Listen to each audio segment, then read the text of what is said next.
E é isso aí, gente boa. Nós estamos aqui em algum momento do tempo, em algum lugar, conversando com a Mila Strange, Will. E ela sempre tá aqui, ó.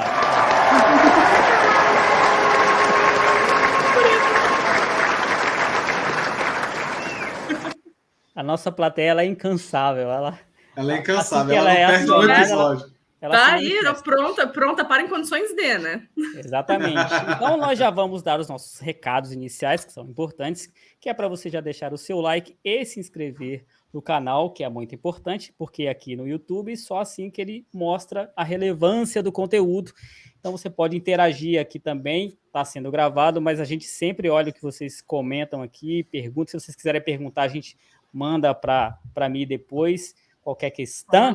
Então, faça isso. Acesse o nosso site, podletras.com.br, porque lá tem toda a agenda do mês, tem os links das plataformas de áudio, onde você pode ouvir este podcast, tem Deezer, Spotify, Anchor, tem Google Podcasts, e a gente está transmitindo isso aqui, quando você vir isso aqui, vai estar simultaneamente no Facebook e na Twitch TV. Você pode fazer uma doação para ajudar aqui o canal, fazendo um Pix de qualquer valor, a chave é o e-mail apoie.podletras@gmail.com. É isso aí. Falei tudo, César? Falei, né? Acho que falou, né? Bom, como vocês vão perceber, né, este é mais um dos episódios gravados especiais que nós estamos fazendo de fim e começo de ano. Esse aqui vai ser já 2023, né? Esse episódio vai passar no comecinho de janeiro. Então você que está aí nos assistindo, é isso aí. Você que está aí nos assistindo, que 2023 seja um bom ano para você. E depois da gente dar o nosso chá de cadeira na convidada, agora sim, Mila Strange, seja bem-vinda. Obrigada, gente. Obrigada pelo convite, né? Antes de tudo. Eu sempre fico, assim, parece bobeira, mas assim, sempre me pega de surpresa qualquer convite que eu recebo, eu fico, ai meu Deus, gente, as pessoas querem falar comigo, que felicidade. Então, enfim, eu sempre fico toda animadona, felizona, tipo, ai, conversa, adoro conversa, falo sozinha, que nem a gente falou antes da gravação, eu falo até com as paredes se me deixar, né? Então é isso, gente. Obrigada pelo convite e vamos embora. Assim que é bom, né, Will? Quando a pessoa tá animada para bater um papo, trocar uma ideia, né? Exatamente. Esse é o ideal. Exatamente. Falando sobre isso, a gente conversou também com a Mia Sardini, que ela está morando na República Tcheca. E você está na França agora. Isso. E eu queria saber, assim, como que é manter esse contato à distância com o seu país natal? Olha, assim, é tudo uma questão de fuso. é tudo uma questão de fuso. Eu, na maior parte do ano, tô 4 horas na frente, mas eu acabo, do mesmo jeito que a gente organizou aqui hoje para gravar, olha, esse horário é bom para mim, tal, não é nenhuma grande tragédia. Eu acho que o mais difícil de organizar é realmente visita, né? Mas, para mim, particularmente, da minha experiência, nem é tanto pela viagem em si. Tudo bem que a viagem é cansativa, que tem que parar o que está fazendo. No meu caso, eu tenho que ir para Paris para pegar avião, viajar 14 horas num voo que seja direto, porque se não for direto é daí para cima, né?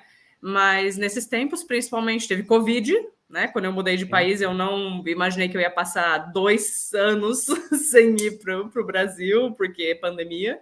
E agora a principal dificuldade é preço de passagem, né? Sim. Porque preços que a gente pagava em época de férias, porque tem, né? Preço de Natal, preço de julho, claro, né? Enfim. Alta e baixa temporada, né? Exato. Agora esses preços estão assim, é o básico, entendeu? Se você acha o preço que era antes, que no meu caso era em torno de 500 euros, assim, mais ou menos 500 para 600, era o preço normal ida e volta do Brasil. Hoje em dia isso é um achado, é um achado. Você achou, você tem que comprar, porque está em torno dos 1.000, 1.200, 1.300. No Natal chega a 1.500. Então, assim, essa é a parte mais difícil de gerenciar. Mas no mais, assim, a internet salva. A gente está com saudade, liga, faz ligação de vídeo, conversa. Eu faço isso direto com amigos meus que ficaram aí. Não é a mesma coisa? Não, mas também quando eu vou aí para passar um mês. Então tem um. Até enjoa, né? Até enjoa o pessoal. Assim, eu vou uma vez por ano, uma vez a cada 1 ano e meio. Aí quando eu vou ver todo mundo, e aí baixa a poeira, tem o período de estiagem para começar de novo. Tá certo. Mas, Mi, o que você foi fazer na França? Como que você foi parar aí? Eu sei que você foi estudar, enfim, mas para quem está nos assistindo, o que rolou para você ir bater aí na França? Porque assim, eu queria fazer mestrado, né? Eu sou formada em biologia, me graduei em biologia pela Unesp, e eu sempre quis fazer mestrado, doutorado. E depois que eu saí da graduação, tentei, apliquei em vários no Brasil, acabei não passando, encheu meu saco, falei, quer saber, o Brasil não me quer, alguém vai querer. E comecei a aplicar para fora. A França foi o melhor custo-benefício para mim em termos de mudança, em termos de oportunidade, em termos de várias coisas. Então, eu vim para cá para fazer mestrado. Cheguei em 2018, agosto de 2018, e me formei, peguei meu mestrado, engatei o doutorado e sigo, estou aqui. Então, você continua aí basicamente para estudar? Assim, sim e não, porque no mestrado, sim, era bem mais estudar e tal, mas assim, você fazer doutorado, fazer PhD aqui é um emprego.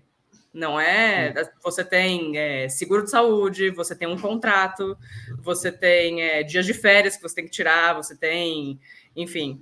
Então, parece o famoso tipo, é só estudar. Tipo, não, é meu trabalho, é o meu ganha-pão. Então, sim. É isso. Não, mas estudar, assim, só para estudar no sentido de que se formou, vai meter o pé para o Brasil. Ou não? Pretende ficar por aí mesmo? Não, zero planos de voltar para o Brasil, a não ser que seja para férias. zero planos.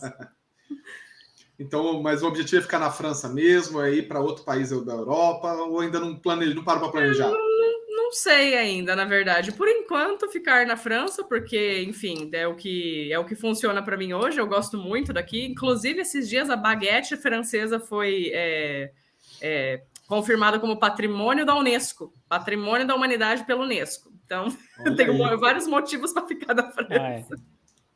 Não, sério, gente, eu nem comia pão antes de vir para a França. Pão, para mim, era o que segurava o hambúrguer, vocês não estão entendendo. Depois que eu vim para a França, eu aprendi a comer pão. É dizer alguma coisa, alguma coisa. E aqui no Brasil, a gente chama de pão francês, né? Eles chamam só de pão mesmo? Não tem pão, quer dizer, até tem. Nem tem esse pão aí, né? Até tem, mas vou falar para vocês que tem até um nome bem feio, pelo menos o que eu conheço, da região que eu conheço. Eles chama literalmente pão de merda. Tipo, é o pão que, se você não tem mais o que fazer e você quer muito um pão e só tem aquilo, é tipo, nossa, vai. Mas ainda assim, nem é comum de você achar. Eu acho que a primeira vez que eu vi num supermercado foi agora que eu mudei de cidade, que antes eu nem tinha visto. Eu sabia que existia, mas assim, nos confins do mundo, ninguém nem faz, que é para não passar vergonha.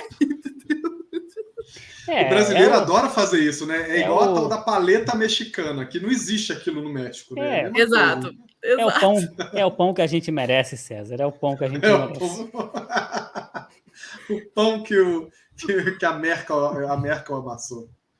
Deixa eu perguntar uma coisa, Omi, para muitas pessoas que vão morar fora do Brasil, que às vezes ele não tinha esse sentimento de se reconhecer brasileiro até ir para fora. Aí ele vê o quanto ele é brasileiro.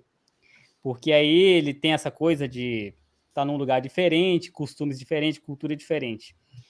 Isso se refletiu para você na sua literatura? Você passou a escrever com uma ambientação ainda mais fiel ao Brasil, estando fora do Brasil? Ou você já tinha, pelo que eu sei, você já ambientava já fazia isso. Suas histórias no Brasil? Não mudou mais a sua conexão ou aumentou? Não interferiu muito? Não, eu vou dizer que assim, não é nem, eu não diria nem que aumentou ou alguma coisa, eu diria que eu adaptei, mas no sentido de assim, de pensar em explicar coisas que geralmente a gente não pensa para explicar. Por exemplo, uma coisa que eu percebi muito aqui, tudo bem, a gente sabe que a gente fala muito por expressões e tal, todo brasileiro sabe. Mas eu acho impressionante como toda conversa que eu tenho uma expressão em português que é perfeita para a situação, e a hora que eu tento traduzir para o francês ou para o inglês não funciona. Ou então, referências culturais mesmo. Tipo, quando as pessoas perguntam, nossa, qual é a sua fruta preferida? Eu respondo, jabuticaba. Eles não sabem o que é. Quando você faz uma piadinha do Chaves, então, fica todo mundo boiando. Não, né? Gente, Chaves, eu só com os amigos mexicanos eu consigo, porque do contrário... Não, sério, não consigo, não tem como. Então, eu diria que assim, é uma coisa que eu já fazia, eu já ambientava, eu já fazia isso. mas eu passei a pensar em coisas que são referências culturais, marcos culturais nossos, e que para a gente é o dia a dia, mas que o resto do mundo não sabe, e um dia, se Deus for bom comigo e alguma obra minha for traduzida, é uma coisa que eu acho que seria bacana as pessoas conhecerem. Então eu comecei a pensar mais nesse sentido, assim, tipo uma minuciazinha, sabe? Um detalhe aqui, uma coisa ali, para deixar tipo mais abrasileirado com coisas que eu acho que seria bacana as pessoas conhecerem, se um dia elas lerem, entendeu? É bem interessante mesmo. Uma pergunta que eu queria fazer logo no começo é por que Mille Lestrange? Por que você escolheu? Todo mundo faz isso. Eu adoro essa pergunta. Você tem algum palpite? Será que é por causa de um certo bruxo? É o que todo mundo fala e eu não corrijo, porque eu acho fabuloso que é o primeiro palpite, mas não é por causa do bruxo. Não é. Não é. É porque, longa história, né? Long story gone short, é porque eu sempre sofri muito bullying quando eu era criança. Sabe a criança esquisita da sala? Era eu. E aí, tipo, depois, quando eu fui pensar em adaptar um pseudônimo, porque na verdade eu uso pseudônimo porque, como eu faço ciência, né, eu publico artigos, eu pensei lá para trás, tipo, gente, eu não vou misturar, eu não quero meus futuros chefes googando meu nome e achando livro de terror, entendeu? Pelo menos não nesse momento da minha vida. E aí eu adaptei um pseudônimo e eu pensei no Lestrange, na verdade, por causa do bullying, porque diria Tyrion Lannister, né? Abrace o que você é, assuma o que você é e ninguém nunca poderá usar contra você. Então eu fiz um joguinho de palavras, é tipo, Lestrange, é literalmente tipo, Mia estranha. É tipo, usei a meu favor. Entendi. Eu acho que a primeira relação que todo mundo faz, assim, ainda mais que você declara, né, que é fã mesmo, né, dos livros e tal, então acho que todo mundo já logo associa uma coisa com a outra, né? Sim, eu tenho vira-tempo tatuado no ombro. Eu não tinha visto você falando em lugar nenhum, né? Claro, a gente sempre dá uma pesquisada, sempre dá uma olhada. Falei, pô, acho que deve ser isso, mas vou perguntar para me certificar. Então, olha aí, já não tem a ver exatamente. Mas aí eu vou refazer a pergunta, então. Quando você escolheu esse pseudônimo, você já tinha lido a saga? Foi só uma coincidência? Ou não? Mas foi só uma coincidência, então? Não, eu já tinha lido a saga e eu sabia que isso ia vir. Eu falei, gente, se meu nome um dia virar alguma coisa, vai ser a primeira coisa que o povo vai falar. Mas o importante é o significado que tem para mim, né? Então, falei, claro, quer saber? Quer saber? Foi até uma coisa que eu pensei, eu falei, vai que um dia, né, sei lá, eu tô conversando com alguém e fala, nossa, mas é por causa... Eu tinha certeza que se um dia vir, e veio, em mais de um formato, mas eu resolvi ir de qualquer jeito. Eu adotei o pseudônimo depois de véia.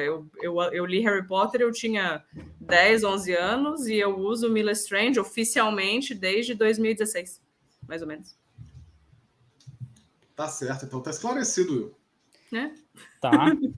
Mas eu adoro, eu não coloco essa explicação, quer dizer, não é nem por tipo, vou esconder, não é isso. Quando me perguntam assim, eu respondo, numa boa, já respondi em comentário e tal, mas eu nunca fiz, sei lá, um vídeo declarando, tipo, olha, gente, para esclarecimento, porque acho que, enfim. Mas aí então eu vou implementar a pergunta. Você usa esse pseudônimo, mas no livro você assina M. Lestrange. Por que só o M na capa do livro? Porque, na verdade, isso é uma coisa que é uma conversa antiga, na verdade, porque quando eu comecei com essa coisa de escrever e tal, mesmo quando era antes de ser blog até, porque eu tive um blog, Noite do Bardo, enfim, mesmo antes de ser blog, eu tinha conversas com amigas que escreviam e já tinham mais carreira que eu, já tinham mais coisas publicadas do que eu, e uma delas, inclusive, publicou um livro quando ela tinha 12 anos. Prodígia, a criança. Um livro bom, inclusive, para ter sido escrito por uma criança de 12 anos. E na época ela falou para mim, cara, foi sugestão do editor colocar, na época dela, né? Foi sugestão do editor colocar só o G de Gisele, porque tem muita gente que tem preconceito com livro escrito por mulher. E então, tipo, se você bota só uma letra, tipo, pode ser qualquer coisa, e aí, tipo, já meio que corta esse preconceito pela raiz. É óbvio, vivemos em outros tempos, as coisas hoje estão muito melhores, etc. Mas eu confesso que quando eu fui colocar a assinatura no livro, eu pensei nisso. Eu falei, quer saber? Eu vou meter só o M, porque pelo sim, pelo não, deixa aí. Entendeu? É por isso. Tá certo. já foi uma precaução já. Exato, assim, ai, nossa, hoje em dia é besteira, lógico, hoje não são mais os anos 2000, isso já evoluiu bastante, mas pelo sim, pelo não, meti um M lá. Muitas alturas que... Agora ela esculachou a gente, hein, cara? O quê?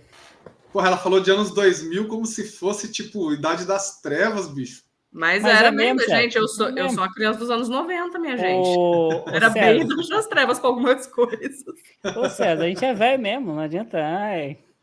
Porque Caraca, bicho. César já... Você já era pai? Você já era pai, César, em 2000? Em 2000, não, mas nos anos 2000, sim. Velho. Vamos aceitar os fatos. A minha filha é de 2008. Olha aí. Não, eu sou... Assim, gente, eu não sei... Bom, vocês devem ser mais velhos que eu, mas euzinho aqui já tenho 31 anos, né? Então... um pouco só. Pouca coisa mais velho. Ninguém aqui tá ficando mais novo. Não, assim, tinha muita coisa que me deixa nostálgica dos anos 2000, muita coisa que eu gostava, que eu achava bacana, mas, assim, é inegável que a gente vivia umas coisas que era preconceito, que era, enfim, né, que não era assim tão legal, e a gente nem tinha. A gente teve aqui algumas alturas de fantasia, como a Leona Volpe, que ela pensou, inclusive, em também assinar com a abreviatura LE Volpe, para gerar essa dúvida, porque realmente o relato das escritoras é que tinha e ainda tem bastante preconceito de mulheres escrevendo em determinado gênero, como tem o oposto também, né? Um cara escrever hot não vai ter o mesmo impacto de uma escritora escrevendo hot, né? Tem esses nichos assim. Agora, você falou que caso um dia as minhas obras sejam traduzidas, tal, você não pensou em você mesmo traduzir? Já fiz isso, inclusive. Um dos meus e-books, o Dossiê Lestrange, eu traduzi. O primeiro, Contos do Porão, eu traduzi ele para o inglês. Na verdade, não é uma coisa que eu divulgo muito, porque quando a gente é escritor nacional, a gente faz tudo, né? A gente é o social media, a gente é o marketing, a gente é tudo, né? E aí eu traduzi num período que eu estava, né, desempregada, cheia de tempo. Acabei montando o e-book e traduzindo. Mas eu não tenho público formado fora do Brasil. Então, assim, eu tive, óbvio, algumas vendas, falei para alguns amigos, enfim, mas eu não tive a energia social de começar a focar num público internacional para divulgar propriamente, entendeu? Então, assim, eu fiz, ele existe, em algum momento eu vou tomar conta disso, mas este momento não é agora. Então, assim, fiz, deixei ali, tipo, uma basezinha e um dia eu vou implementar a base, mas esse dia não é hoje. Mas eu estava pensando mais até no próprio francês. Então, assim, franceses têm um senso de não só de humor, né? Eles têm um senso de tudo que é muito peculiar, entendeu? E jogo de palavra, coisa assim. Eu até pensei no francês, mas eu queria fazer um negócio mais oficial, por assim dizer, sabe? Porque para o inglês é fácil, tipo, traduz, bota na Amazon e tranquilo. Mas, assim, os franceses com tecnologia, tipo, se dependesse dos franceses, a gente ia estar escrevendo em pedra com escrita cuneiforme, entendeu? Então, fora que eles têm com livro, essa coisa que a gente tem no Brasil de livro... Eu tô até com aqui.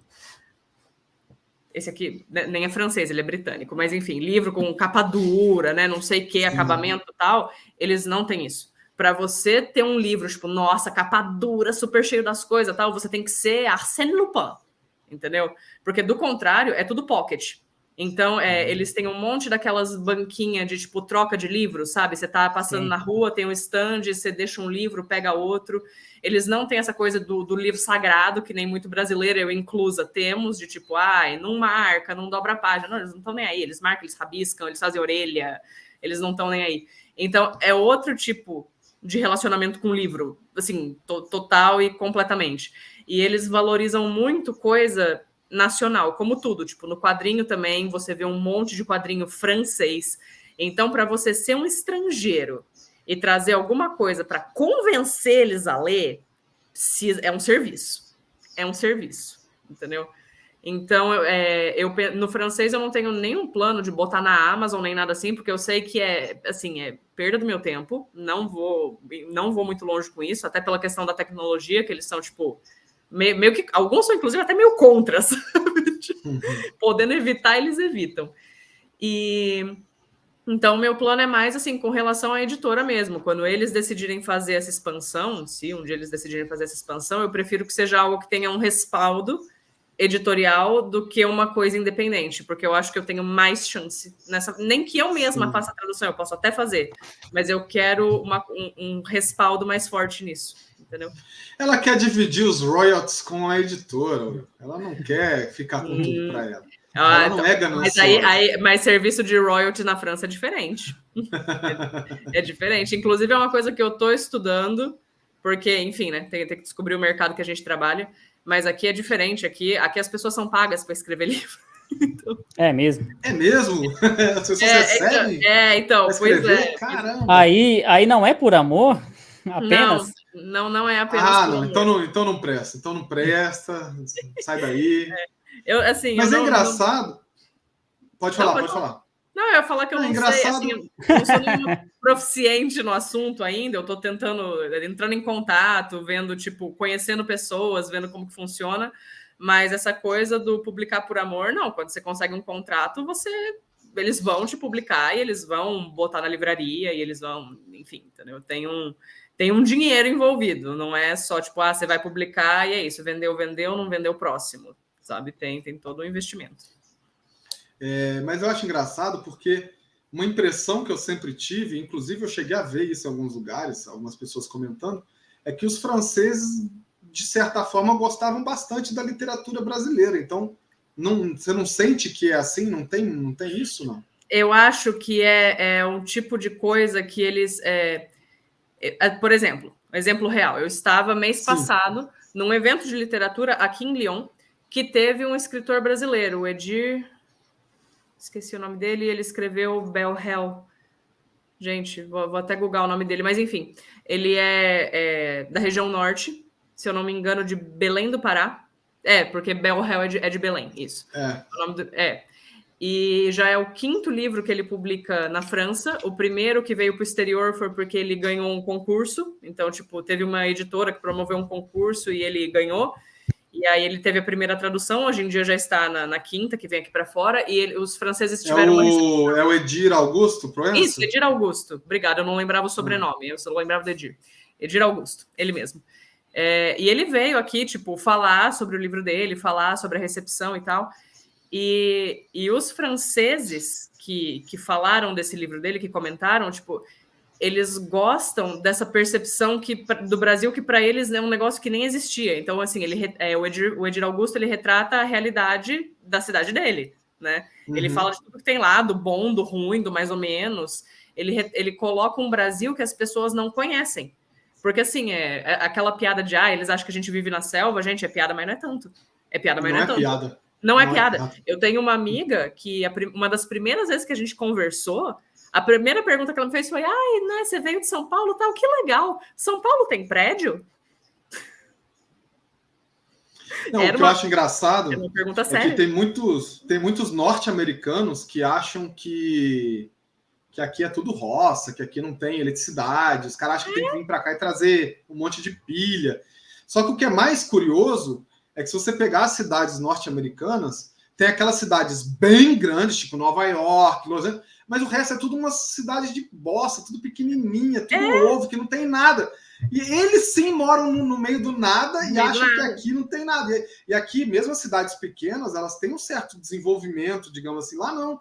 Lá tem muita gente que é da roça mesmo. Você vê aqueles caras tudo banguela, tudo... Os rednecks, né? Que é tipo os caipira, porque tem o pescoção queimado do sol, vermelhão. E os caras acham que aqui é o que é lá na real. Eles acham que lá é muito desenvolvido. E tudo bem, não estou falando que os Estados Unidos não é desenvolvido, óbvio. Que não somos ignorantes a esse ponto. Mas lá tem muita cidadezinha pequenininha, interiorâneazinha, que é muito inferior a muitas cidades daqui, né? Então. Mas é assim, para eles, pelo menos assim, aqui na Europa, onde o que eu conheço de França, Itália, Portugal um pouco... Portugal nem tanto, porque Portugal eles têm muita influência de cultura brasileira. Então lá é onde eles têm mais noção. Em Portugal eles sabem. Eles assistem muito YouTube de brasileiro. Exato. Mas aqui a percepção é assim, se não é selva, é praia, Rio de Janeiro e Cristo Redentor e samba. E é isso. Então se não é praia, é mato. E é isso.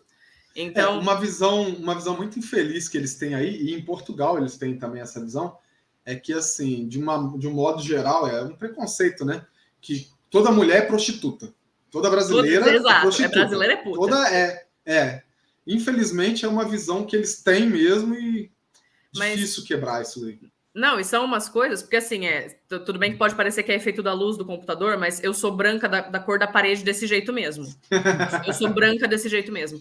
E uma vez, no meu trabalho antigo, eu conversando, trocando uma ideia, uma figurinha com um cara que trabalhava lá, enquanto eu esperava minha encomenda, ele perguntou, tipo, e você é da onde, né? Eu falei, sou brasileira.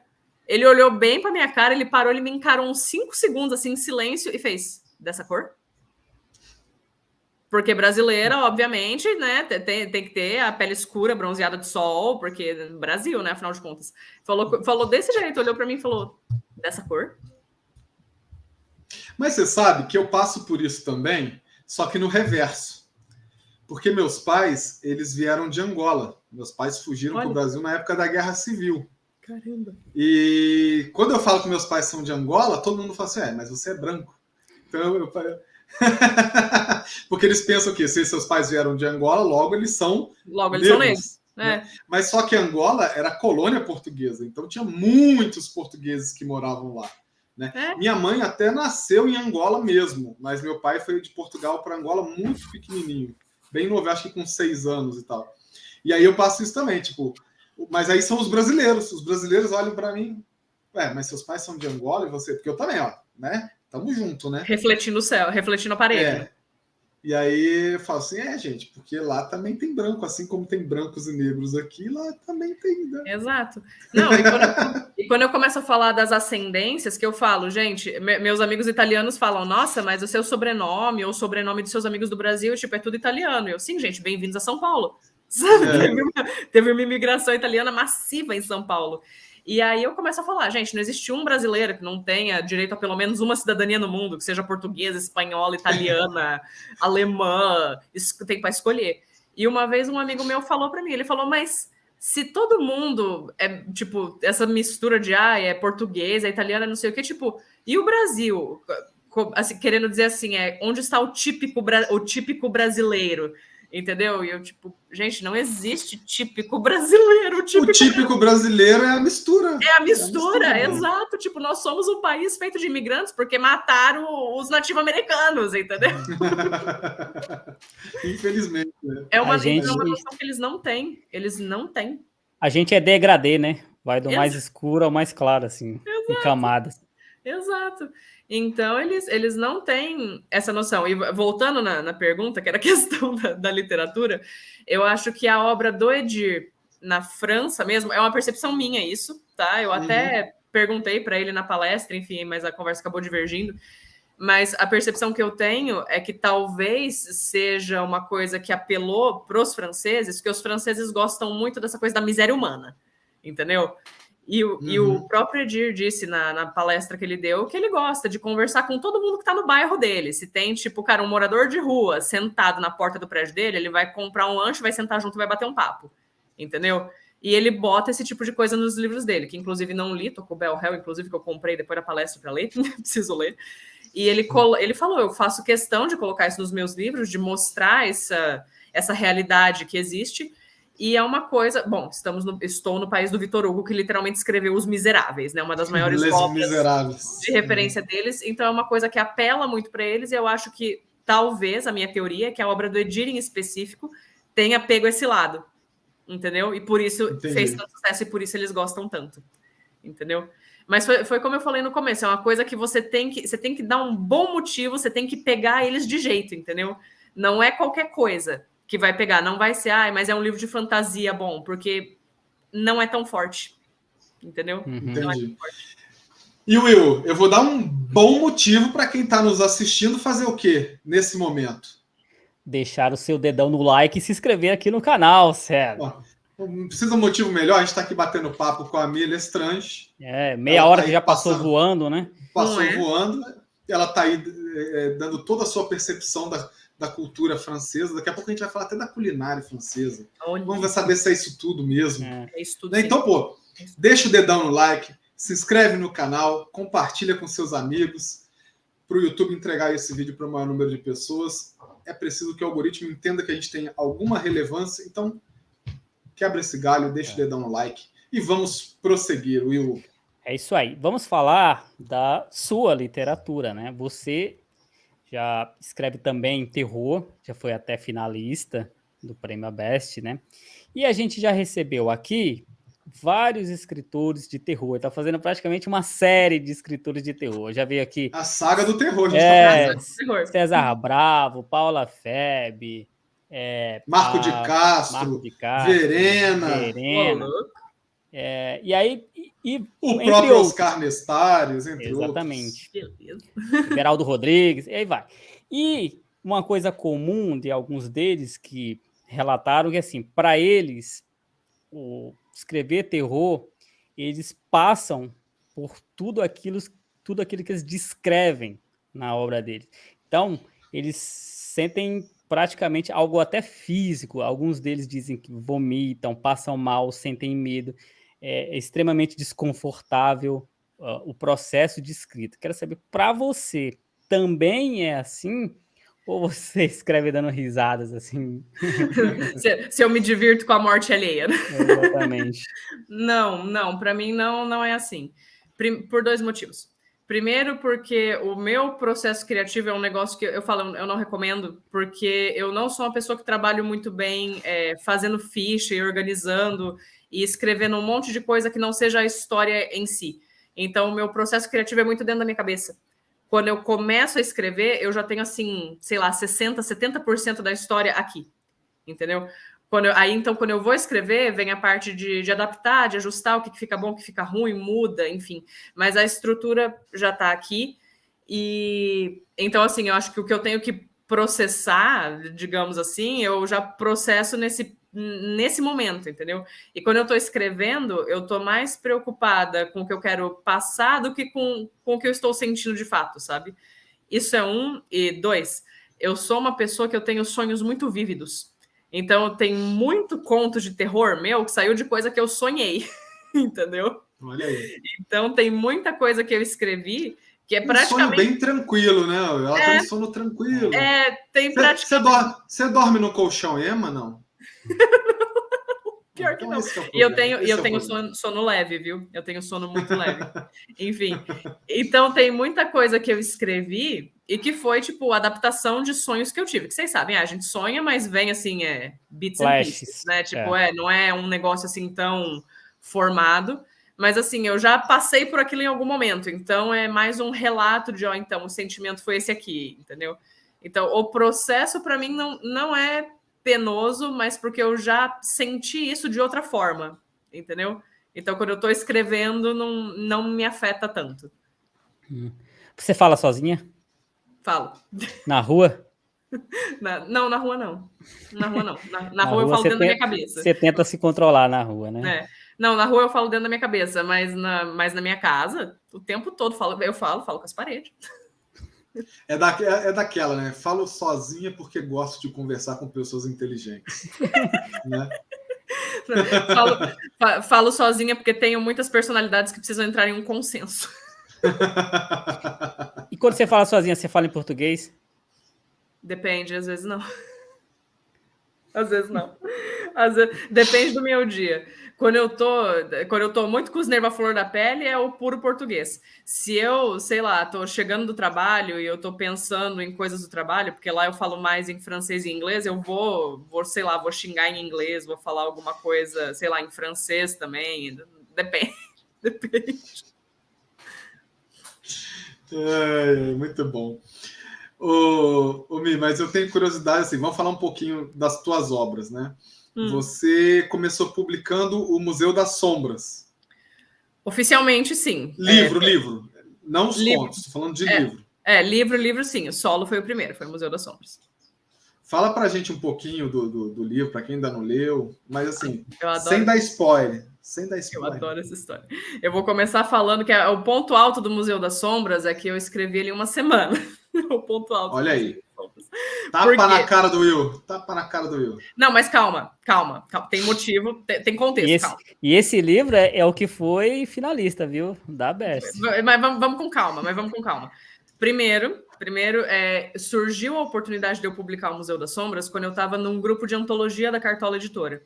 Lá atrás, em tipo 2018 para 2019, o editor na época estava procurando originais, ele falou, cara, quem tiver me manda, porque eu tenho interesse, né, comercial em publicar. Excelente. E eu, na época, eu tinha a ideia do museu e eu tinha já escritos os contos, porque eu tenho pequenas histórias de terror dentro do Museu das Sombras, então essas já existiam. E a minha ideia era justamente atar todas essas histórias numa trama maior, que é a história do museu, certo? Mas assim, eu tinha, de novo, meu processo, né? Eu tinha na minha cabeça, mas não tinha de fato sentado para escrever. E quando veio essa oportunidade, o editor falou, olha, mas assim, eu preciso logo, porque ele queria publicar logo. Tá bom. Mandei uma mensagem para ele, assim, plena, fingindo plenitude. Oi, então, eu tenho esse original, não falei que estava na minha cabeça, mas se você me der uma semana, eu dou uma revisada e eu te mando. E ele falou, não, tranquilo, pode mandar. Mal sabia ela que podia ter pedido um mês, né, Will? É. Ai, gente. Não, assim, até podia ter pedido um mês, mas, gente, oportunidade de publicar o primeiro original como editora, eu só me joguei de cabeça, né? Foi uma semana que eu não dormi, eu dormi, tipo, 3 horas por noite, eu só escrevia e entreguei. 7, 8 dias no máximo, tava ali, ó, novinho, tinindo. Depois até fiz, obviamente, algumas alterações, algumas adaptações, enfim, mas eu entreguei em uma semana, mas assim, de novo, considerando que os contos, as pequenas histórias que eu queria pôr no meio já estavam escritas, então essas eu realmente só adaptei, ajustei, não sei o quê, mas quem lê o Museu das Sombras vai ver que eu intercalo as pequenas histórias, porque aí qual é que é a premissa? Tem esse museu de bugigangas, porque são bugigangas, mas a história é que cada um desses objetos vem de uma família, vem de algum contexto, e todos eles têm histórias reais por trás, entendeu? Então não é meramente, eu vou expor esse livro aqui, é tipo, eu vou expor esse livro com o qual, tipo, sei lá, uma pessoa matou a outra dando com ele na cabeça, entendeu? Alguma coisa, todos os objetos têm histórias nesse sentido, e aí, em algum momento, o leitor descobre o que são, de fato, as sombras do Museu das Sombras, entendeu? Esse Museu das Sombras fica numa quadra próxima, assim, ao Museu do Crime, não? Olha, podia, viu? Podia. O Museu das Sombras fica em São Paulo, que conste nos autos. É um sobrado em São Paulo, o Museu das Sombras. Olha aí. E aí, logo, o que veio em seguida foi o Colônia dos Esquecidos. Isso. Fala também um pouquinho mais pra gente desse Colônia dos Esquecidos. O Colônia dos Esquecidos, ele nasceu... Eu comentei do blog, né, que eu tinha com outros amigos e tal. A gente tinha um sistema para manter o blog rolando, que era tema do mês. Então, basicamente, todo mês alguém soltava um tema e o resto tinha que escrever. E num dado momento, a gente até pensou em publicar um livro de contos juntos, e o tema do livro era tempo. Era o tema que a gente tinha dado. E aí, por ser um livro, um negócio mais elaborado e tal, foi onde me surgiu a ideia do Colônia dos Esquecidos, que na época não tinha nome propriamente, era só tipo o conto do livro do Noite do Bardo. E eu acabei escrevendo, obviamente que eu me descontrolei, um negócio que era para ser 20 páginas virou 50, entendeu? Mas a gente acabou nunca publicando de fato, porque quando surgiu essa ideia, o grupo já estava meio assim, um povo mais para lá, outro mais para cá, não estava tão organizado. E acabou ficando na gaveta. O livro do Noite do Bardo nunca saiu. E eu gostava da história, tipo, ela tava lá, guardadinha. E depois que eu publiquei o museu, eu falei, cara, quer saber? Tipo, eu gosto dessa história, sabe? Tem potencial, por que não, né? E aí eu sentei para mexer nessa história para o concurso da Dark Side. Quando eles fizeram o Prêmio Machado, lá atrás, né? Foi para isso que eu fui mexer. Falei, bom, tô aqui já, né? Vamos tentar a sorte. Não foi para Dark Side, como está muito evidente, né? Mas na época eu até conversei com o meu editor e eu falei, é o seguinte, eu tenho uma história que eu estou adaptando para o prêmio da Dark Side, eu te amo muito, mas eu vou mandar, então se der bom, torça por mim, mas assim, se não der bom lá e você quiser, é sua, né, tá aqui. Ele falou, não, lógico que eu quero, só me manda, só me manda. Então foi isso, tipo, eu acabei adaptando, né, obviamente aumentou a história, acrescentei muito mais capítulos, acrescentei mais coisas, e a premissa, que nem eu falei, o tema era tempo, né, então a Colônia dos Esquecidos fica num lugar que é fora do tempo, e aí eu conto a história de 3 personagens que se encontram nesse lugar, E ao longo do livro eu vou explicando como eles chegaram lá, por que eles chegaram lá, né? O que conecta todos os 3 e para onde eles vão dali, entendeu? Legal. Interessante, é engraçado como algumas coisas dão um start para outras, né? Como esse prêmio Machado. A gente teve aqui um outro autor, o Átila Villarreal, que com ele foi a mesma coisa. Ele viu esse edital aberto desse prêmio, escreveu uma história e aí acabou não entrando, mas ele acabou mexendo depois, aprimorando, melhorando e lançou o primeiro livro dele, né? E é engraçado porque esse tipo de premiação premia um livro, né? Os outros que saem fruto daquilo ali é uma coisa totalmente indireta, né? Que acaba fomentando, né? Por isso que é importante ter também esse tipo de premiação, de edital, essa coisa que movimenta toda uma cena literária, né? Sim, Com sim. certeza. E eles premiaram até que bastante. Eu lembro que saíram pelo menos 5, se eu não tô falando besteira na época. Não foi um só, não. Foram pelo menos 5, se eu não tô falando besteira. E o Museu das Sombras não tá na Amazon, né? Tá sim. Tá? Digital e físico. Os dois estão, o museu e o Colônia. Will, tem que aprimorar sua pesquisa aí. Pois é. Então, a gente já falou isso. M. Lestrange, que você inclusive, a gente já falou isso, né? Que a Amazon ela não mostra em ordem todos os livros de um autor, ele vai pulando, né? A Amazon é zoado. Você tem que... Mas se você for na página de autor, tipo, se você abrir qualquer livro meu, tem a minha fotinha lá de autora, e aí se você clicar na minha página de autora, aí tem todos, tem uma lista. Foi isso que eu fiz, Will. Você sabe que o César, que eu fiz a minha página do autor, mas eles não sobem a minha foto, não sei, acho que eles não gostaram da minha cara. Nossa. Mas a minha foto não carrega de jeito nenhum. Acho que assim, não. Deixa assim mesmo. Eu acho que é a qualidade da foto. Se tiver uma qualidade muito alta, ele não processa mesmo. Então, diminui a qualidade da foto, vai por mim. Só faltou eles mandarem a mensagem. Olha, vai vender mais se não aparecer você. Mi, repensa a frase que você acabou de falar. É uma foto do Will. Não tem qualidade nenhuma na foto. Eu acho uma foto do Will. Eu tentei ajudar. É brincadeira. Mas eu queria te fazer uma pergunta, eu fiquei bem curioso. Pode falar. Desse grupo que você tinha da Noite do Bardo, tem mais gente aí que está no mercado hoje, publicando? Tem, a Mia Sardini fazia parte. Ela fala, então, é porque eu não sei quem fazia parte. Porque acho que de todos nós, é que a gente acabou perdendo contato e tal, mas assim, de todos nós, só eu e ela ficamos no meio literário. Ah, tá. Né? Pois então, só vocês tiveram amor suficiente, né? Porque assim, a gente sabia que os outros resolveram ganhar dinheiro, Mi. Vocês foram viver de amor. Então. Assim, a gente sabia que não ia ser eterno, sabe? Porque, assim, primeiro que a gente começou depois de véia, né? Que nem eu já falei, a gente não começou, adolescente, nem nada. Mas a gente começou porque precisava começar em algum lugar, né?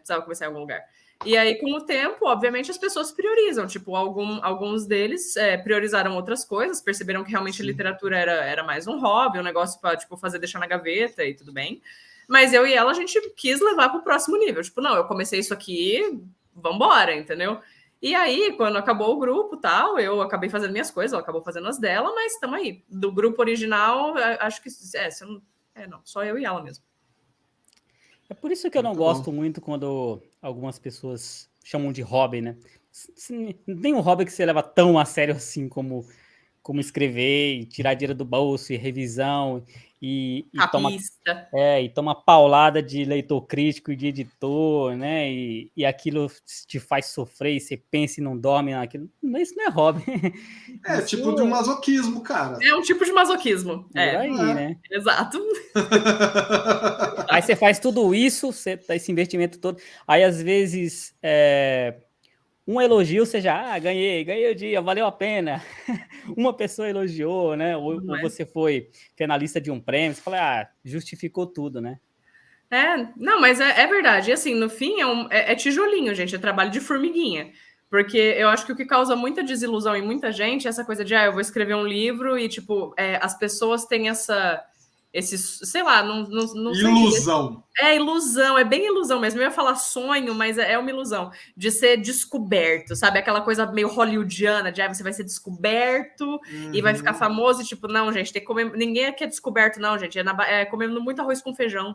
Muito arroz com feijão. Muito arroz com feijão. A gente é aquele. Aquele cão. Os cães de corrida são galgos. São galgos? Não sei. Aquela raça de cães de corrida. A gente é aquele cachorro que fica correndo atrás da lebre mecânica. Nunca vai alcançar, mas a gente tá nessa ilusão, né, de chegar lá. Então, mas assim, alguns até chegam, né? Mas alguns.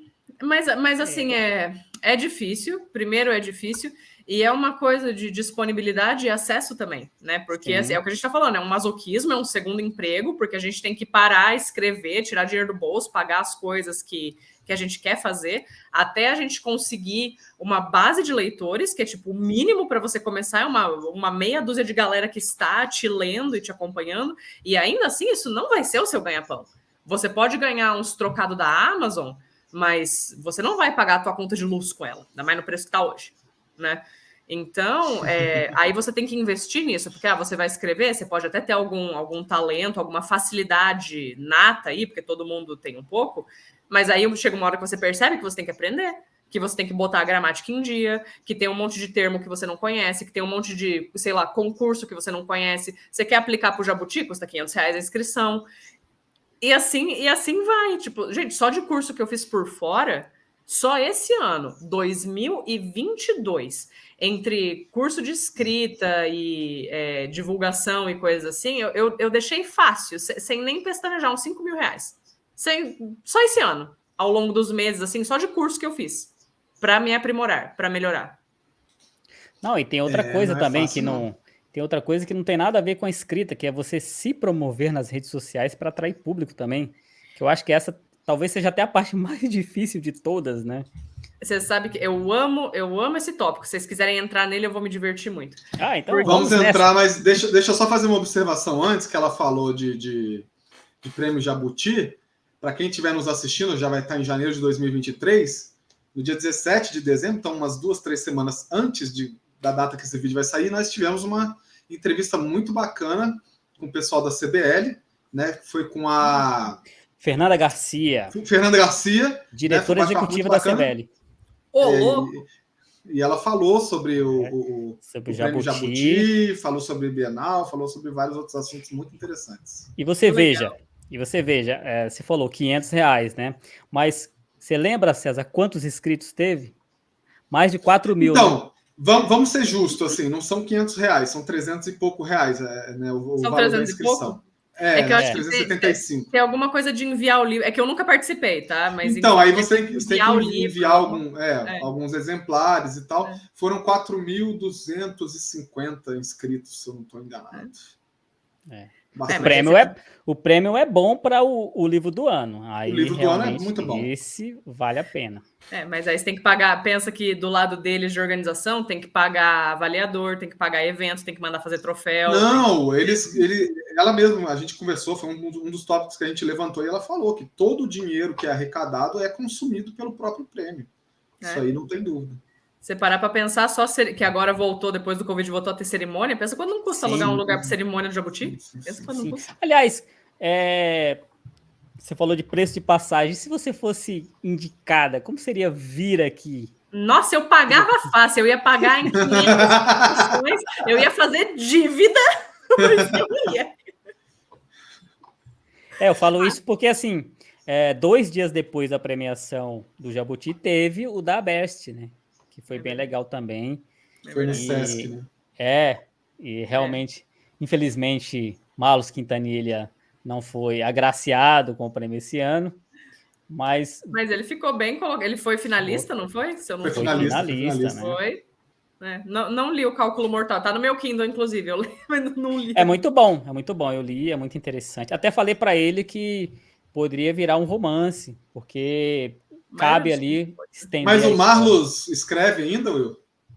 Eu não sei, eu não vejo ele, não dá nem para perguntar, porque eu quase nunca vejo ele. Na realidade, assim, a gente tem um podcast formado por 3 autores que ninguém escreve, basicamente, né? Pois não diga isso, que eu acabei de lançar um livro aí, não seja injusto. Aí, ó. Acabei de lançar um. Aí, vamos aproveitar então a deixa, né? Acabei de lançar, aí vamos falar de divulgação, que é onde entra redes sociais. Que era o assunto que a gente ia entrar, vamos lá. É o assunto que a gente ia entrar.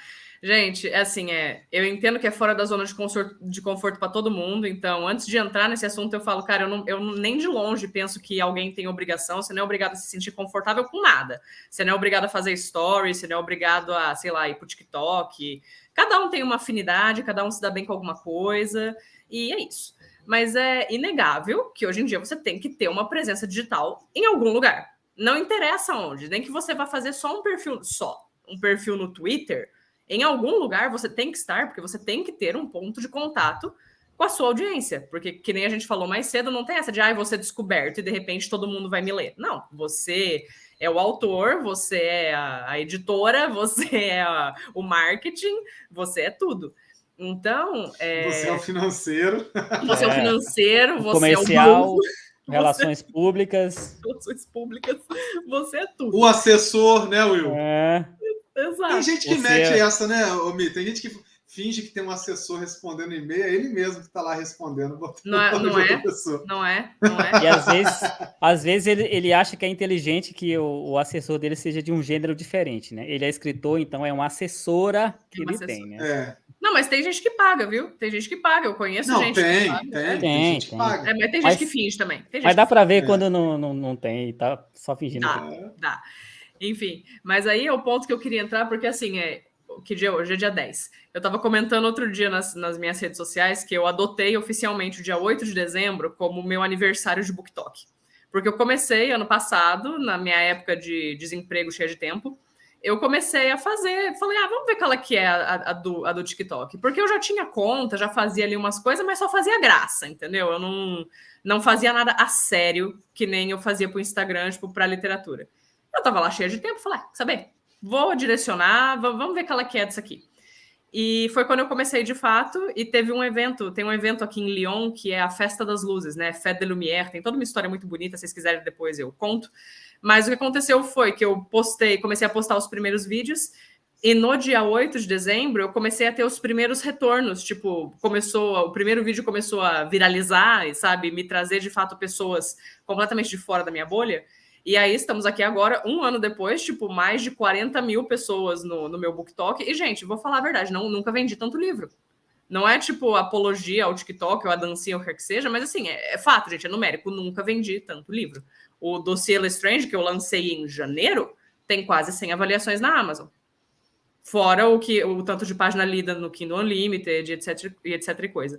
Então, para mim, foi um negócio que eu descobri que eu era boa em fazer, porque quem me vê aqui tagarela, dando a cara na câmera, no TikTok todo dia, pensa que, né, tem facilidade é outra coisa. Tipo, gente, eu conto essa história. Eu comecei a gravar stories pelo Snapchat, porque eu não gostava da minha voz. Eu gravava com filtro de coelhinho, tá? Porque distorcia a voz.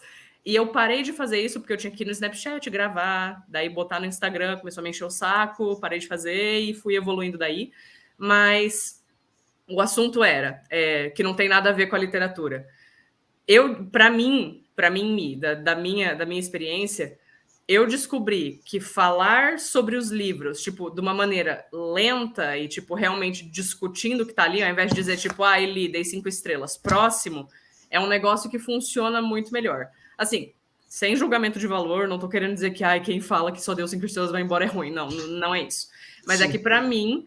eu não sou uma pessoa que vou ler, tipo, 20 livros em um mês. Não vou. Não vou, porque meu tempo não permite, minha atenção não permite. E eu acabei, nesse ano que eu fui produzindo conteúdo, o que eu comecei a fazer? Meio que sem querer, até, pra ser bem sincera. Eu ia lendo, e conforme eu ia vendo coisas que eu achava interessante, eu começava a discutir isso. Tipo, eu achei a narrativa assim, achei isso um pé no saco, achei não sei o quê. Outro dia mesmo, postei sobre o Cavaleiro Sem Cabeça, que eu li o livro da editora Wish, eu falei, gente, Cabot Crane, o original, ele era um porre de personagem, um interesseirozinho filha da puta, entendeu? Porque ele queria casar com a Catrina por dinheiro.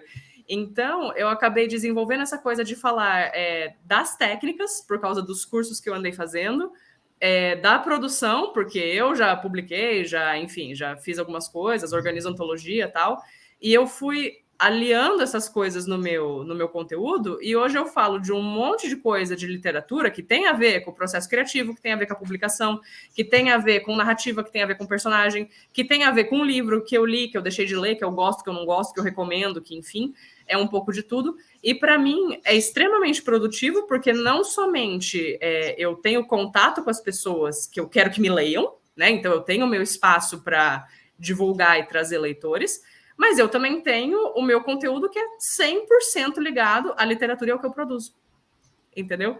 Então, para mim, foi a maneira que eu arrumei que fugia dessa coisa, porque parece que a gente está numa caixa, né? Parece que você vai falar de literatura, você tem que falar, eu li, eu dei 2 estrelas. Senão, você não está falando de literatura.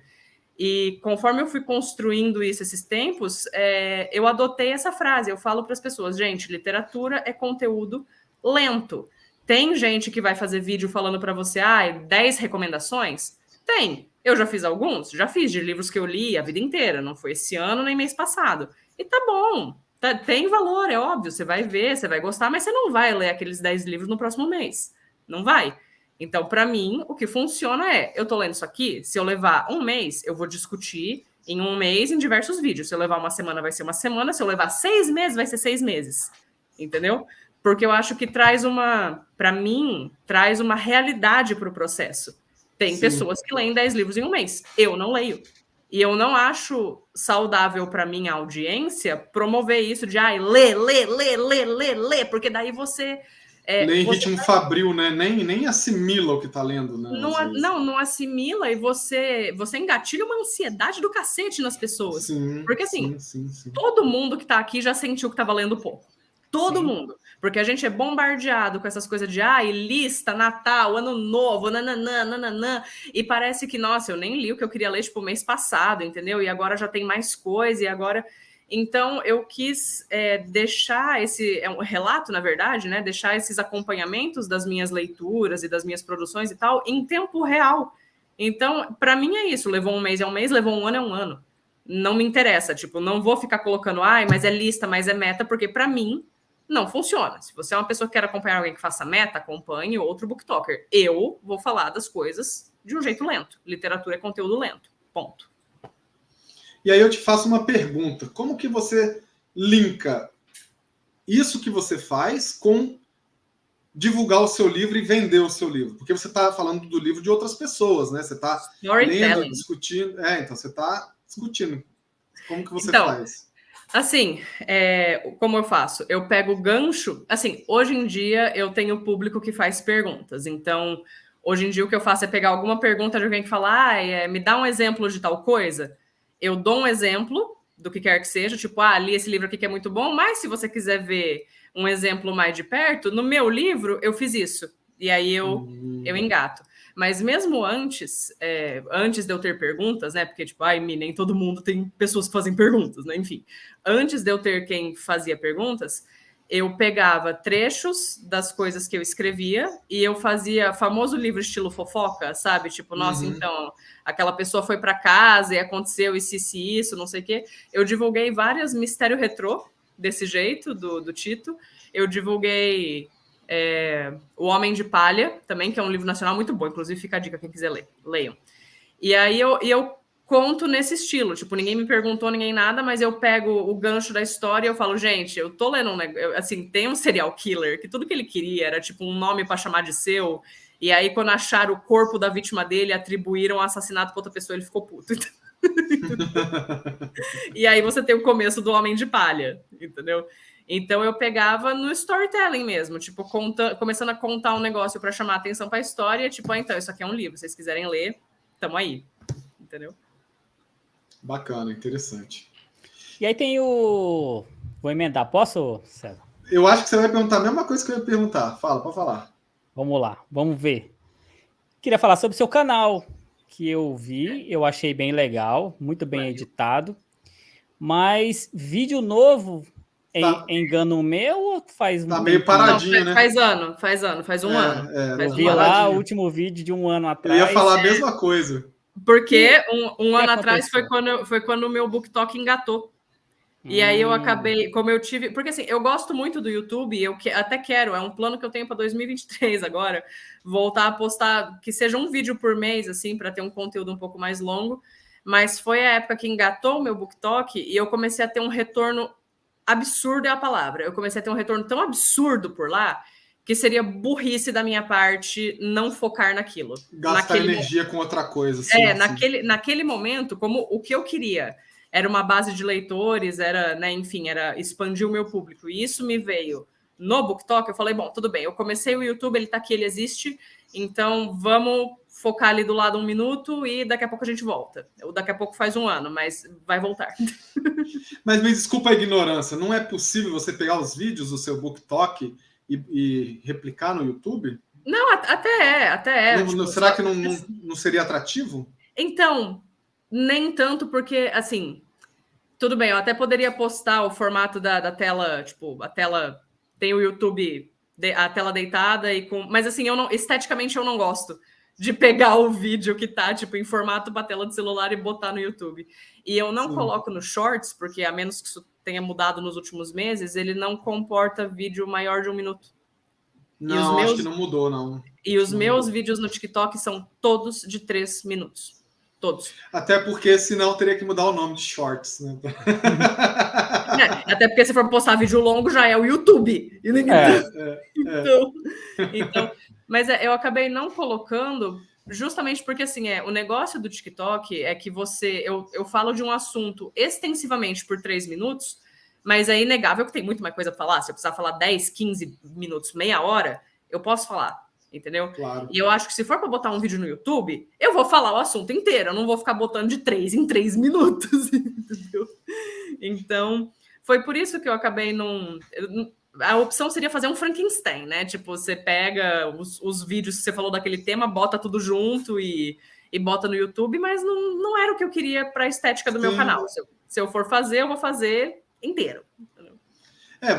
Isso que você falou é muito interessante, porque eu até estava falando isso com o Will, não sei se foi hoje de manhã ou se foi ontem à noite. Às vezes a gente fica gastando esforço em coisa que não faz sentido naquele momento. Né?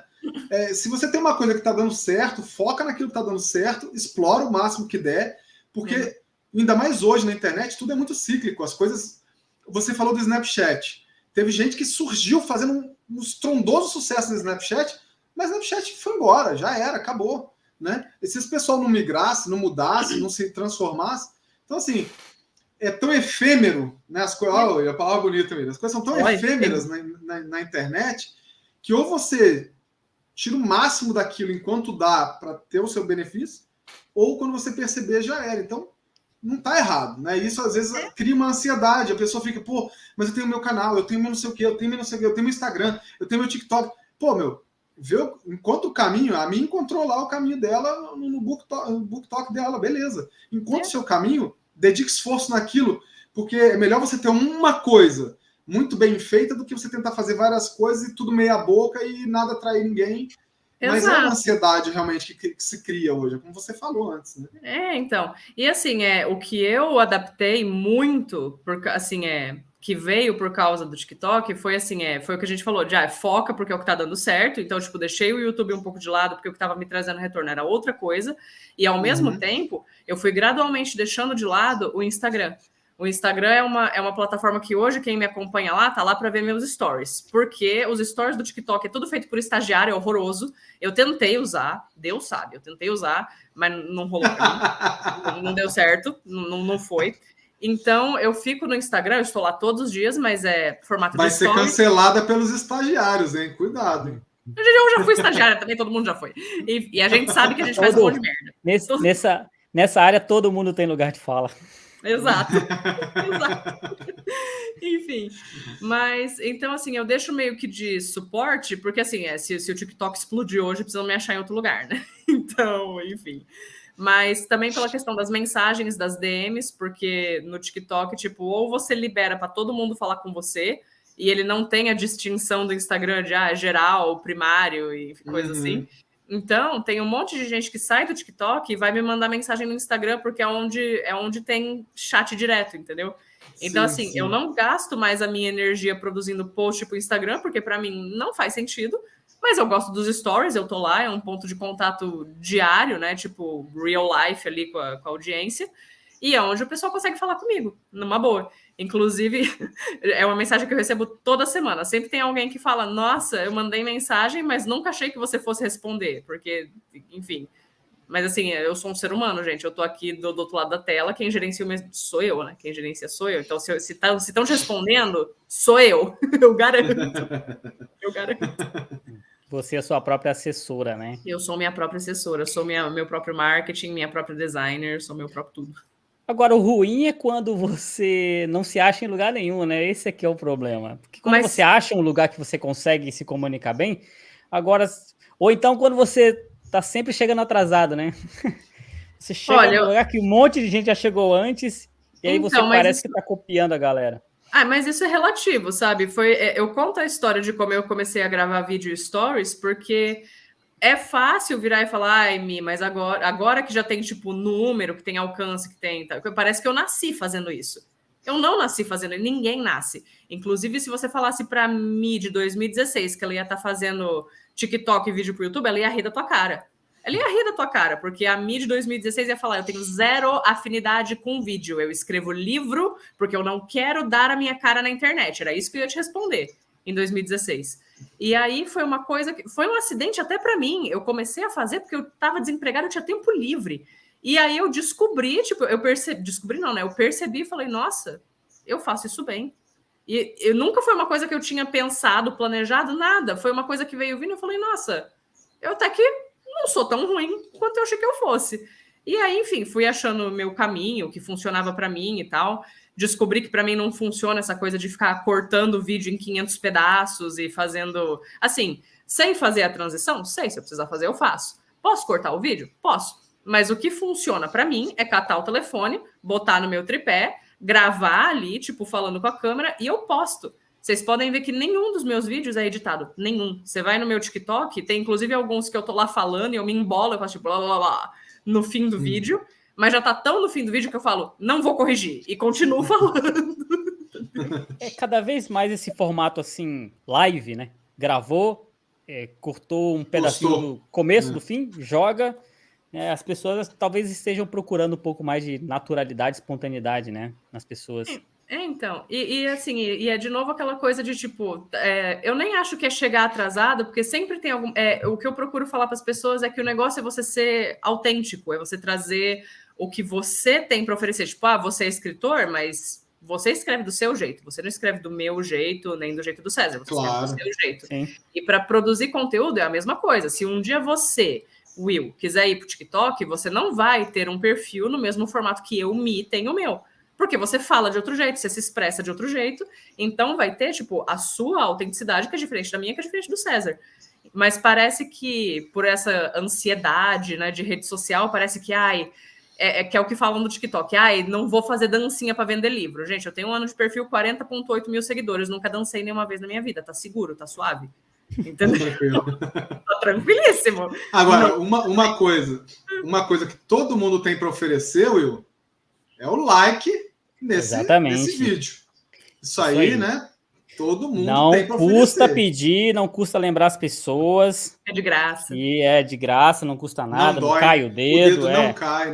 Exatamente. Então pode dar o like, se inscrever, compartilhar e tudo mais. E é muito significativo para a gente que está aqui na plataforma que precisa disso, né? E aí não é à toa que a gente pede, é porque justamente isso vai fazer com que o canal seja mais visto. E a ideia inicial aqui do Pod Letras é mostrar as pessoas para o maior número do público possível, né? Para as pessoas irem atrás dos livros da Mi e de todo mundo que passou por aqui, né?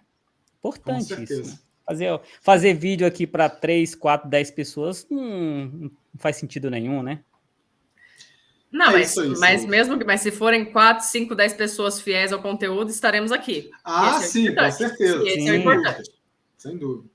Mas, Will, a gente está chegando bem perto do fim. Eu quero tocar ainda em 2 pontos com a Mi. Primeiro, que eu falei lá atrás, que ela já deu um spoilerzinho ali, da culinária francesa. Você realmente é isso tudo? Você chegou aí? É isso tudo, se sim. encantou? É isso tudo mesmo? Sim. É isso tudo, sim.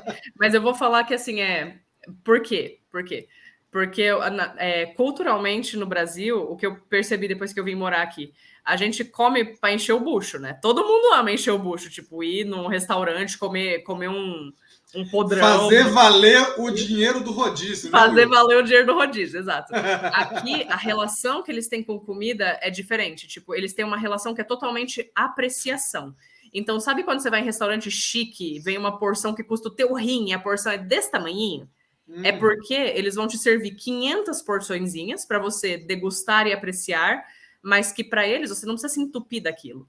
Você comeu, você gostou e você vai apreciar o próximo, entendeu? A gente come um negócio, a gente gosta, a gente quer comer até sair pelos ouvidos, entendeu? Eles não têm essa relação. Tanto que eles brincam que, tipo, um dos esportes franceses, depois de reclamar e roubar bicicleta, é que eles gostam de inventar refeição para ter desculpa para comer, entendeu? Mas sempre de pouquinho, dosado e tal, porque o objetivo não é você ficar saturado daquilo, o objetivo é você apreciar, entendeu? Então, eles têm essa coisa com sabor, de eu quero comer um peixe, mas eu quero apreciar o sabor daquele peixe. Eu não vou botar o peixe em cima de uma pizza, porque vai misturar tudo, não é o que eu quero, entendeu?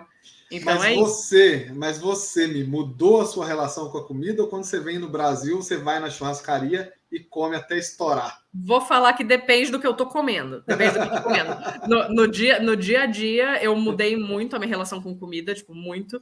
Eu já não tomava refrigerante desde um pouco antes. Quando eu vim para a França, parei totalmente. Nem foi de propósito, inclusive, só aconteceu, parei de tomar.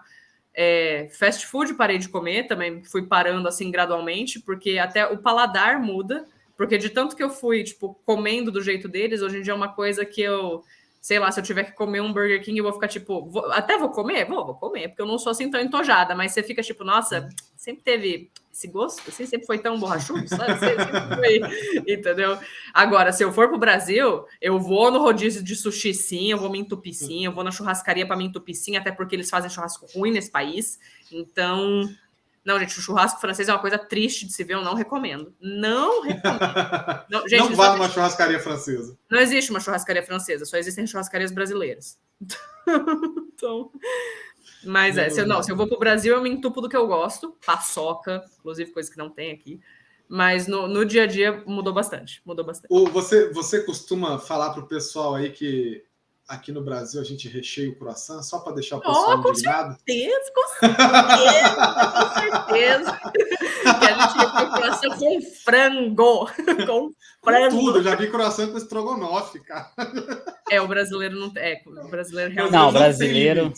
Gastronomicamente falando, o brasileiro não tem nenhum, zero limites. Mas vou falar, um dos melhores croissants que eu já comi, doce, é um croissant que eu comi na Itália, que é recheado com creme de pistache. Olha aí. Nossa. Delícia, fica aí a dica. Então os italianos também gostam de estragar a culinária dos franceses. Não deixa eles te ouvir, não deixa eles te ouvir, que vai ter invasão italiana.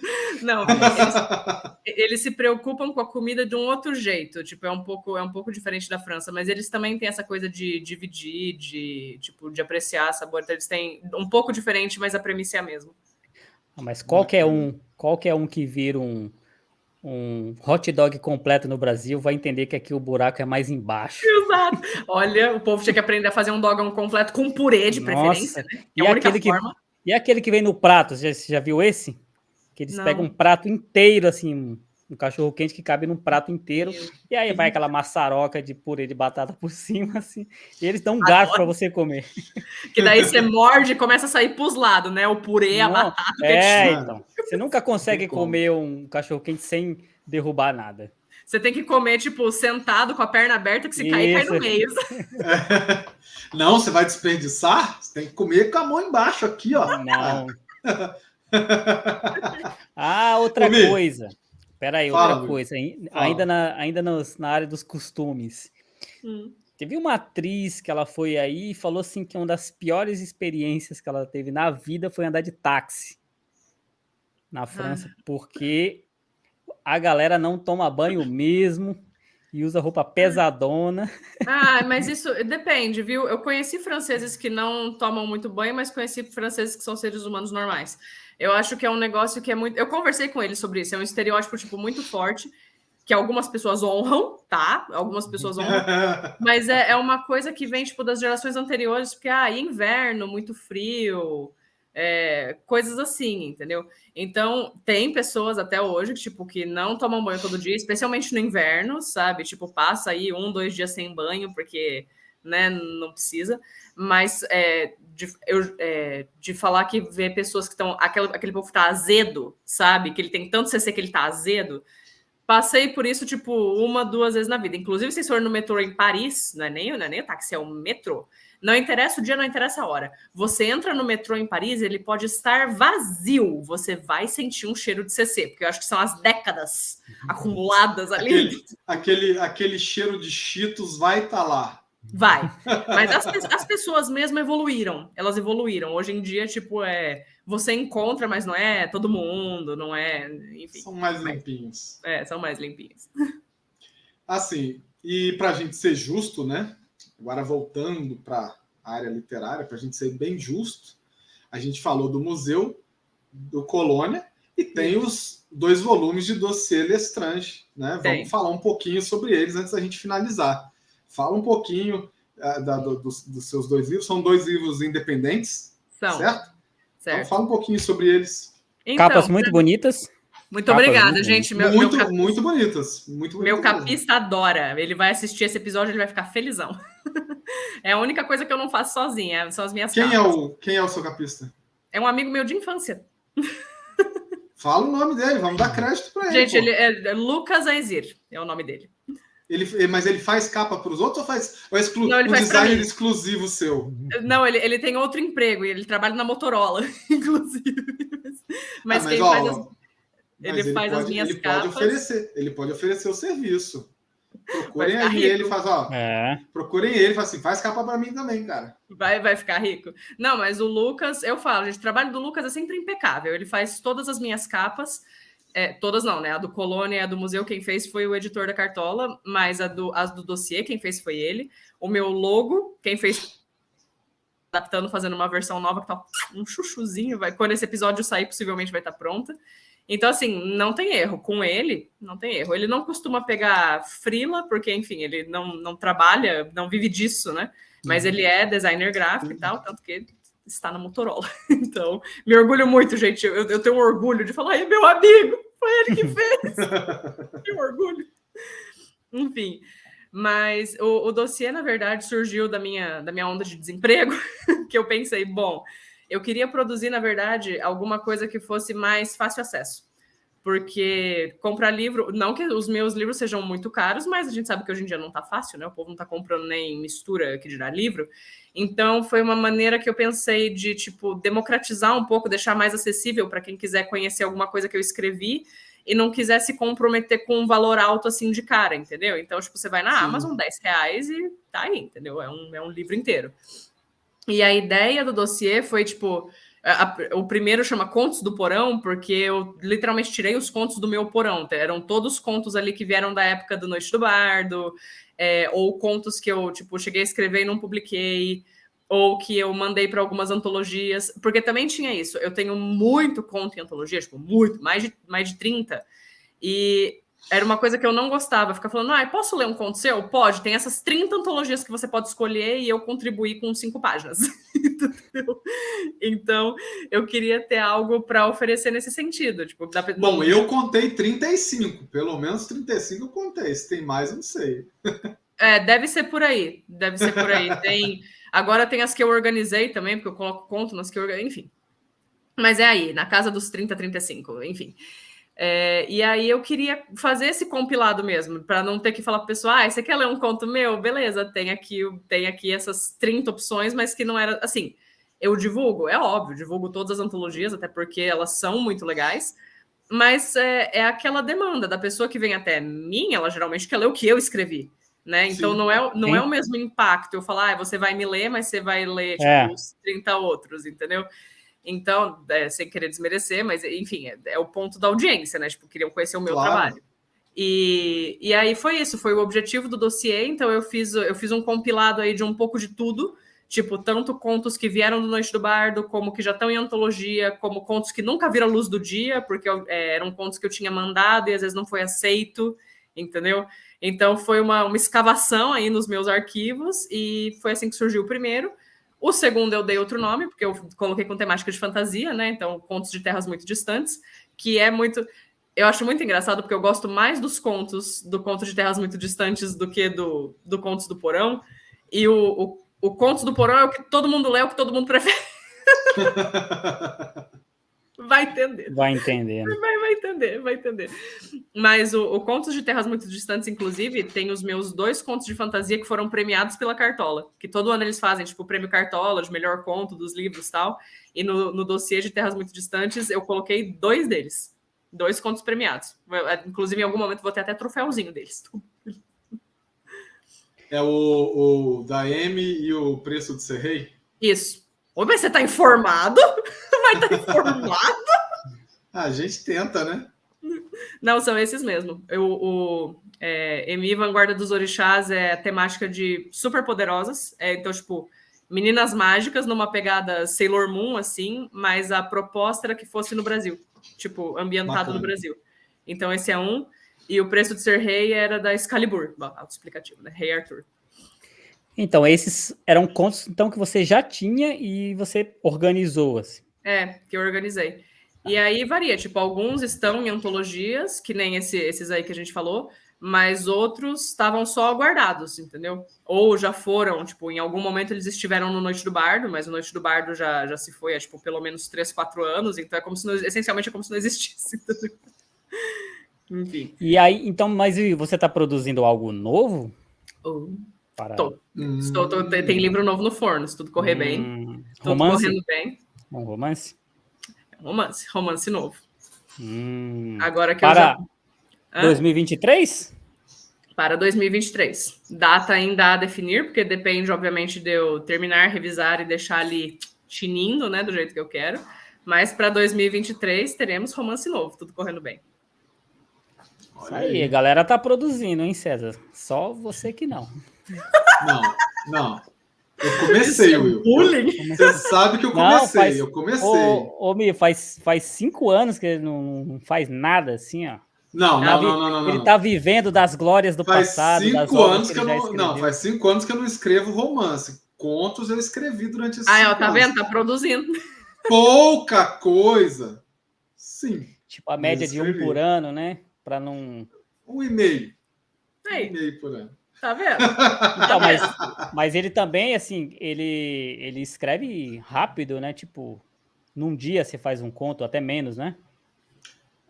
Todos os meus contos foram escritos num dia. Somando tudo, dá uns 10 anos que não faz nada.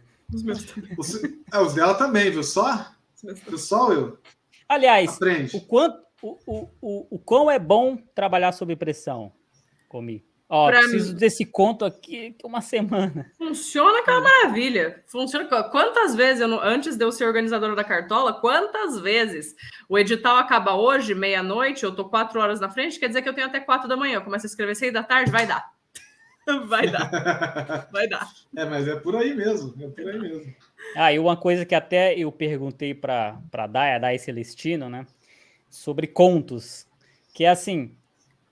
a resposta dela foi um pouco diferente do que eu já tinha ouvido de outras pessoas. Aí eu quero saber de você também, assim, quando você está ouvindo a proposta do tema, você já vai ter imediatamente tendo a ideia? Não. Ou demora um pouco? Não. A menos que já seja que por um acaso o Orne com alguma ideia que estava no meu banco pessoal e que eu já queria executar, que não dificilmente é o caso, eu levo um tempo. Eu leio a proposta. E aí eu tenho que parar e pensar sobre. Não é uma coisa que eu falo, nossa, tive essa ideia. Não.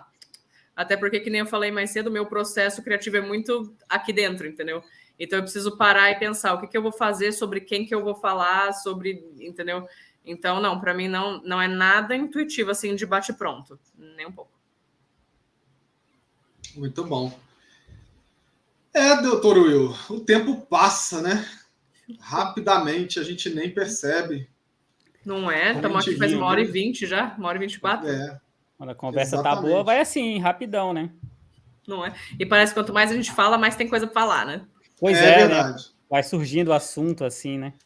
Mas a gente gosta sempre de encerrar, Mi, deixando aquele gostinho de quero mais. A gente cansa quem está assistindo, né? A pessoa vai, nossa, não aguento mais, vou desligar. A gente vai chegando assim, quando o papo tá ficando realmente bom, a gente encerra, que a pessoa fica, ué, eu queria mais, né? Adoro.